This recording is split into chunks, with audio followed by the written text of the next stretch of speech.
Hey y'all, what's up? What's up? Jamie, that's me here, ready to get into the Married to Medicine review. Now, once again, I don't know what's going on with Married to Medicine, but they not giving us a lot at all. I don't know what they waiting on. Maybe they waiting on Real Housewives of Atlanta to go off before they give us something, that we can feel. But we just gonna go ahead and get into this review with the notes that I do have, the best way that we can. Okay, so we see Carrie. Y'all know that's the white lady on the show. Carrie comes over to see Toya. Okay, she knocking on Toya's door. Toya just taking her time throughout the house, just doing whatever she want to do. Like she ain't got company coming over, honey. And so Miss Carrie decided to go and let herself in. And I was like, she not coming in nobody's house. Okay. And Toya, girl, you really just not gonna lock your door because you think you in a safe neighborhood? Oh, okay. Okay. Toya thinks she is a real white woman. Seriously, she do. So okay, then Toya.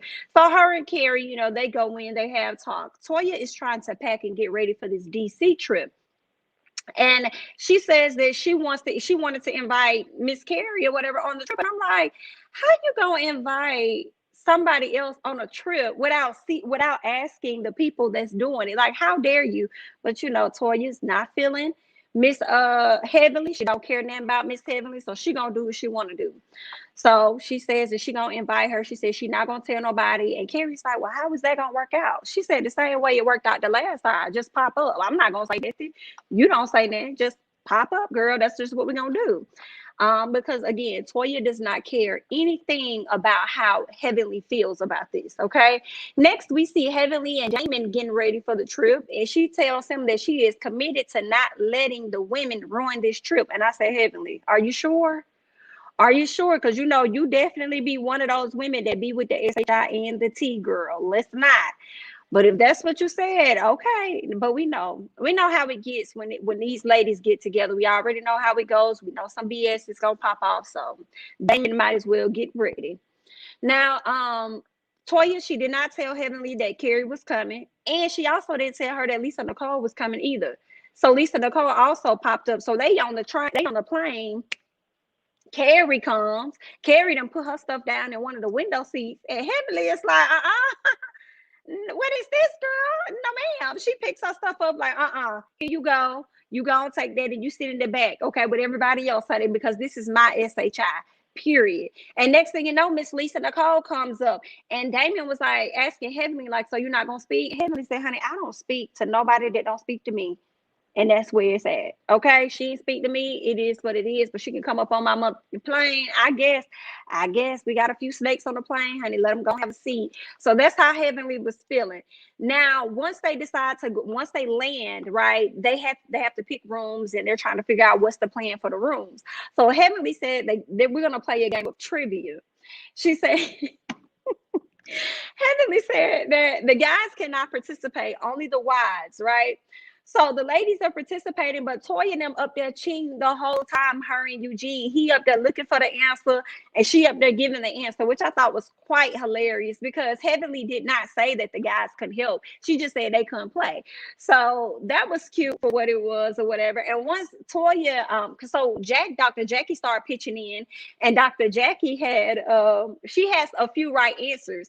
So when it came down to deciding who gets what room, Toya said, we get the blue room because that's what you said when we first opened up the trivia game. You asked the question, I got it right for the blue room. And then Heavenly said, damn that. Heavenly said, damn all that, honey. We gonna do, how about this? Yeah, you gonna get them up the room that I give you. How about that? That's what we gonna do. And I just thought that was so funny to me. Like Heavenly did not care. I was like Simone and Cecil in the back, cracking up. Like that's the Heavenly that we know, okay? That is definitely the Heavenly that we know. So I thought that was just so hilarious to me. So they get to the house. The house looks really nice. Simone and Cecil found a room. So y'all know Eugene wanted that room, but the way she slammed that door,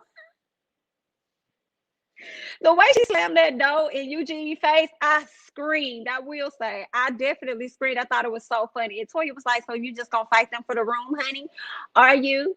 So I don't think they got the room. I think Simone never kept the room that they wanted, so they moved on. Heavenly had someone come in and they made dinner and all this other great stuff. Al Sharpton came by, so everybody was able to meet Al Sharpton. They were able to talk to him and talk about, what the plan is as far as going out into the community and administering certain tests and stuff like that. So they had a cute little round table discussion. Now, Contessa and her man were late. And she said something to him like, "You think we got time for one more?" I said, "So y'all back there get sneaky freaky?" Okay, well, I'm glad to hear it. If that is what y'all doing, I must say I'm very, very glad to hear that y'all getting sneaky and freaky. Because any other time you up here like going in on your husband because he's not doing what you may want him to do, or you're just always having an issue with Scott. So if that's what y'all had going on back there in that room, honey, I was happy to hear about it. I was happy to see it. Okay. So of course they arrived late. They were able to, consult as well with Al Sharpton. So everything ended up being nice. They got on this weird conversation about Carrie asked Dr. Jackie something about her being, I guess, the queen of the vaginas and just knowing a lot of information. And Jackie says that she learned that a lot of the ladies are afraid of that conversation. They don't like to have that conversation about that cootie coots, none of that. And Toya said, "Well, I'm the opposite. I'm the opposite." Y'all know Toya got to be loud and insert herself at any moment that she can. I like the opposite. I'm the opposite. I like to smell it. I like to taste it. I like to see what's going on. Okay, everybody else down the table, even Simone, who's a whole gynecologist, like, what is this, honey? Like, it was hilarious. But Toya, she's an open book. She gonna tell y'all what it is. Y'all gonna do what y'all want to do with that. But that's what Toya said. Toya said she liked to taste it. She be trying to send Eugene pictures of her coop wide open, snapping pictures, and he be like, "Honey, don't do that." And I'm with Eugene on that. If I have a nurse standing over my shoulder, and I got a iPad or whatever in my hand, and I got my phone in the other, and I happen to pop it up, and I see this, and she see that, like, girl, no, I understand what you try to do, but don't do it right now. At least wait till I go to lunch or something. I don't know. Okay, but Toya don't care. She don't mind if the whole world see her cootie swat. To be honest, she's okay with that. I guess she thinks it's pretty or something. But okay, girl. So let's go on. Let's see. Ben Crump ended up coming by. He's an attorney. He represented, I believe, Trayvon Martin and other, Black families that have had their family members murdered or whatever, as far as like social injustice and a lot of stuff like that. So Ben Crump came out. He was able to sit down and have a small talk with the people as well shortly after Al Sharpton left. So it was nice. It was good. Moving on to the next day, they're headed out, right, to go and do this testing. And you can see Contessa kind of still hanging back because she got a call from the niece, I believe, regarding their daughter. So I believe the daughter's having some issues as it pertains to like virtual school and just listening and respecting people like her niece. But I think that's probably that baby girl, the one that be showing her mother mask, the one that be jumping all over Contessa and everything.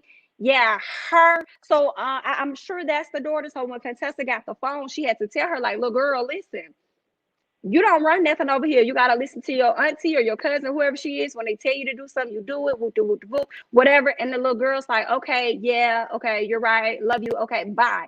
So then Scott said something about where I'm glad that you made her feel good, and she's like, "It's not about making her feel good." So Contessa immediately gets on the defense with her husband, but I'm kind of like, it wouldn't have mattered what Scott said in that moment to me. I feel like Contessa would have did whatever the hell she wanted to do and felt the way, because every time he says something, she always feels a way about it. It's like, Contessa, that little girl bad as fuck.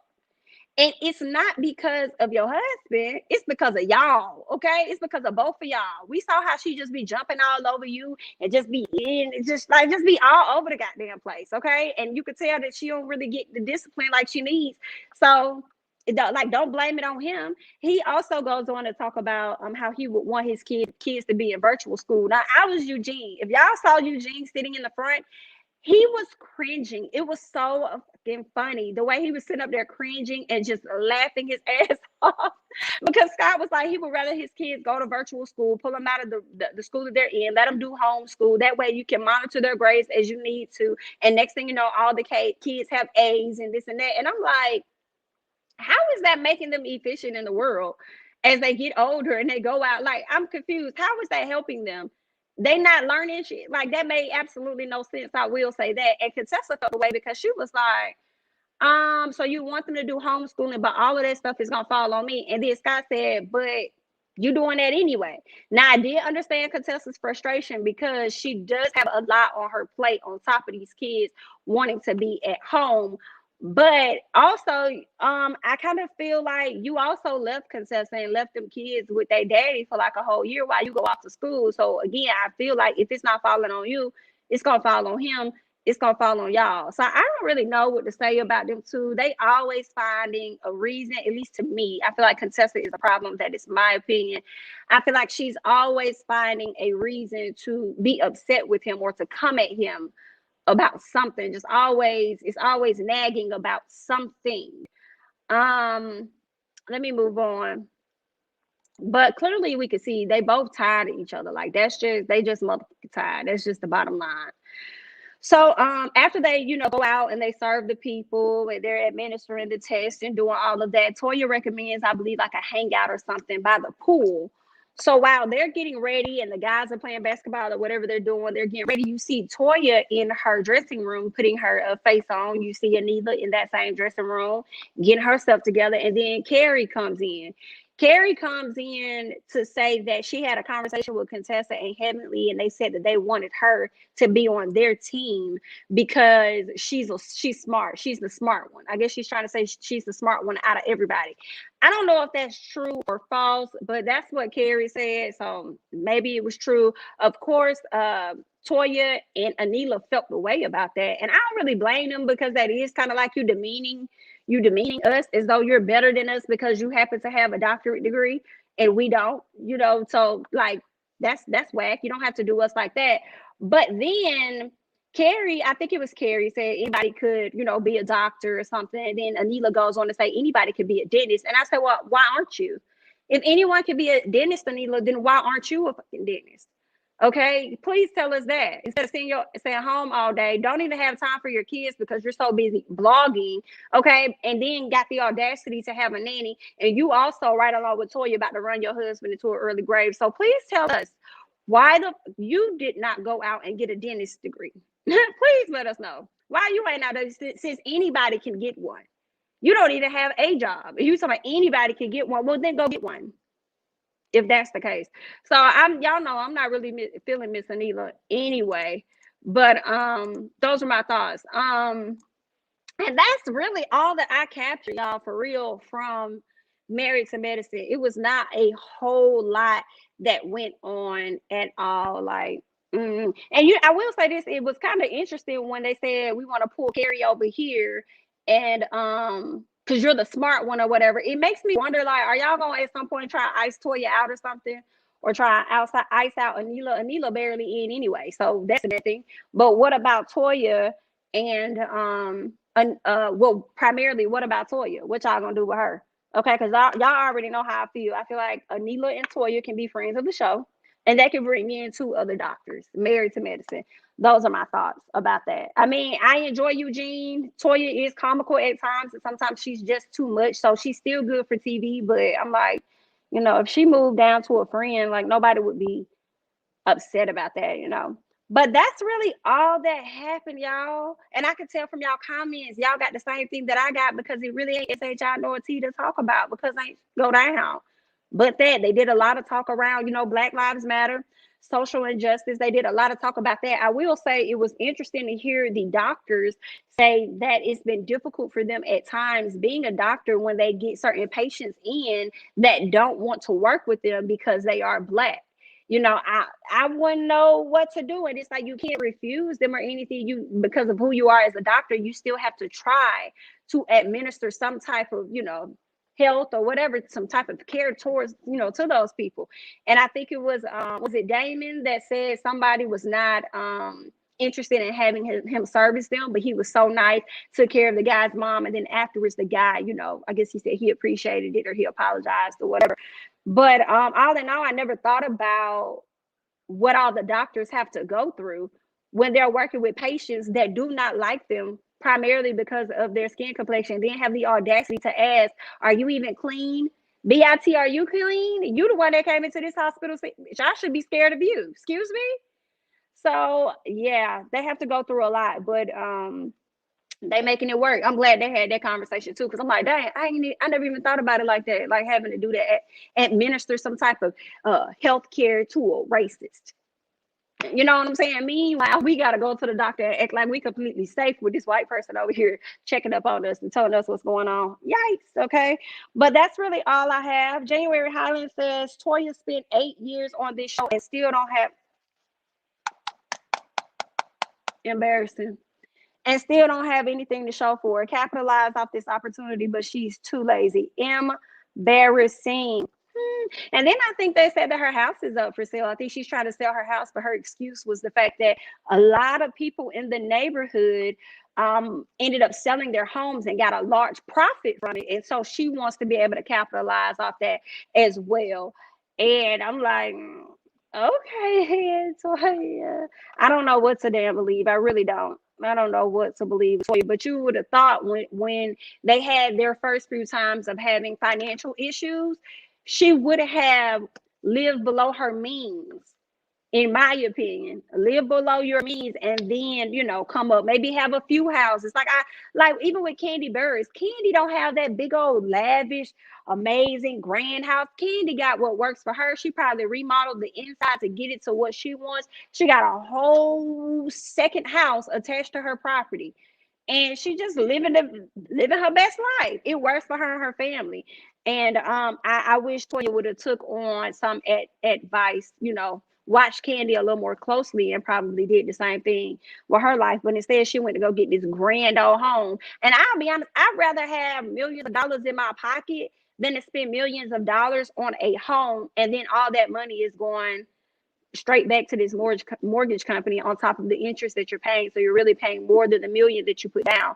So I just for me, give me something I can work with. Give me a few thousand square feet, enough space, and just put the rest of the millions in my bank. Let me travel and do whatever else it is I want to do because I got the coins to do so. But Toya, she lives a little different. And I can't even feel bad for Eugene either because he lets her do it. He's okay with that. He likes the lifestyle that they live. So it is what it is, And sorry for ya. And good luck because that's your wife and that's your situation. Right. And the fact that Candy paid for her house and owes no one. Let's talk about that. Candy had money left over to go and buy her mama a motherfucking house and probably has paid that house off as well and don't owe nobody nothing. Okay, that's how you live. And that's why Candy will continue to be as successful as she is because she knows how to manage her money. She lives below her means. Like, come on now. She can afford to ride around in what she got, like a Bentley or something. She done went and got her daughter a Porsche or whatever. So it's like she could do that. Meanwhile, I don't even know what car Toya got. I don't even remember what kind of car Toya got. I know her husband got that Jeep. Candy is just a freak of nature when it comes to being money savvy. Just smart. Just smart. I don't know when it kicked in. I don't know if she's had any issues when she was with Escape, and it was like, okay, let me get my coins together now. And when she had Riley, I'm not sure, but Candy got smart with it. And she just continuing to add to her money. Like Toya has not given us anything. She ain't give us no clothing line as much as she like clothes and stuff. Like Toya has not created a business of her own yet. It's like all the other ladies on the show have their business, which is being a doctor, having their dentistry. Contessa opened up an office with her husband right now. Dr. Simone got her own office over there. Dr. Jackie done built her a brand new office from the ground up. And here it is, Toya still trying to keep up with the Joneses. But if this show were to drop her next season, then what? Then what? Yeah, you don't have a lot of followers, but what are they going to be able to buy into? What other products do you have? Like, what are you working on, But like I said, y'all, good luck. But that's really all that I have on Married to Medicine, y'all. I'm hoping it gets good after a while. I think it's gonna get good next episode. I feel like it when Dr. I don't know why I want to call it say Dr. Carrie, but when Carrie and what's the other lady, Lisa Nicole, has get left at their house when they're supposed to be going out to dinner. I think that's when all the drama gonna really kick up on them. So I feel like next episode is probably going to be much better. I just hope that they don't leave that scene at the very end of the episode. Like, I hope it's like kind of like somewhere at the top of the episode so we can just see how everything transpires. So hopefully that's going to be a good episode. Yeah, like a makeup line, children's book, anything. Toya's not giving us anything. She ain't even giving us no home decor line. As much as she wants to like make up and decorate her home. And to be honest, I still don't see no furniture in her home. Did somebody say last season, and maybe she said this, that she was supposed to be getting some stuff shipped to her house or whatever, and we still haven't seen much of anything. So I don't know what's going on with Toya. I don't know, but like I said, next episode, I think that next episode is probably gonna be much better. I hope they give us a little something. We just gonna see how that flows. But thanks so much, Mikey. I appreciate that. Thank you. But that's all I got. You guys come back in a few minutes. I might start the Real Housewives of Atlanta review just a tad bit early. I'm gonna see. If not, at worst it'll be at 7. But just make sure you guys come back for that review, and I will catch you guys in the next one. Bye bye.